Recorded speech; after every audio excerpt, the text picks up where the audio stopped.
Schools today are not easy place to grow up. Competitive academic, entrance exam, pressure parentals, expectation, and relentless social media comparison quietly made emotional exhaustions and part of everyday school life. Summer vacations, one associate with outdoor play and family time, are now largely consumed by the screen, gaming, and endless scrolling. Against this backdrop, psychology education is not a luxury consideration, it is a something a school genuinely needs. To be clear, this is not about the turning students into the therapist. It is about giving children a basic understanding of their own inner world.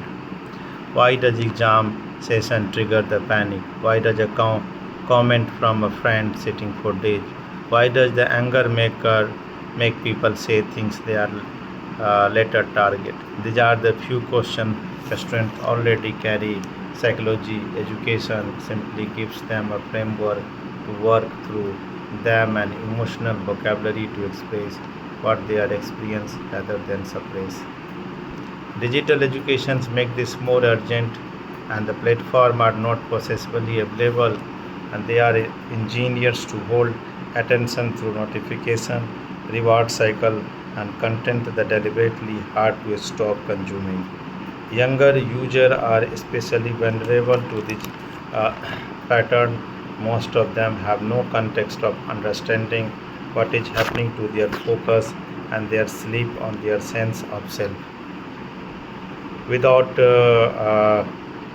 this awareness, students scroll the longer they compare, more gradually feel worse without quite knowing, and psychology education gives them tools to recognize this pattern before they become habit and difficult to break. There is also a direct classroom dimension when students some emotional vocabulary and self-awareness. Bullying does not disappear overnight, but frequency reduce empathy and genuine thought rather than assume. Students talk to each other differently, listen to other and teacher who have been basic grounding and psychology to respond the difficult behavior with more curiosity and punishment and shift in approach changes. India education system has started acknowledging gap CBSE, NCRT, and the wellness framework and guideline encouraging school wave emotional development and school alongside academic. On the ground, some schools have responded to mindfulness session, emotional check-in, and the peer support program.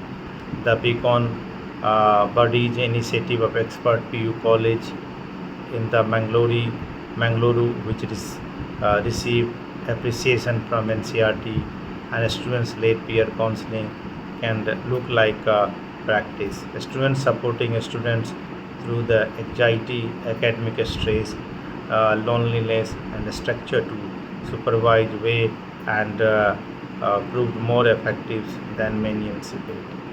The data behind the crisis is hard to ignore, and the Manas mental health helpline receive theirs the thing. Anxiety, emotional distress.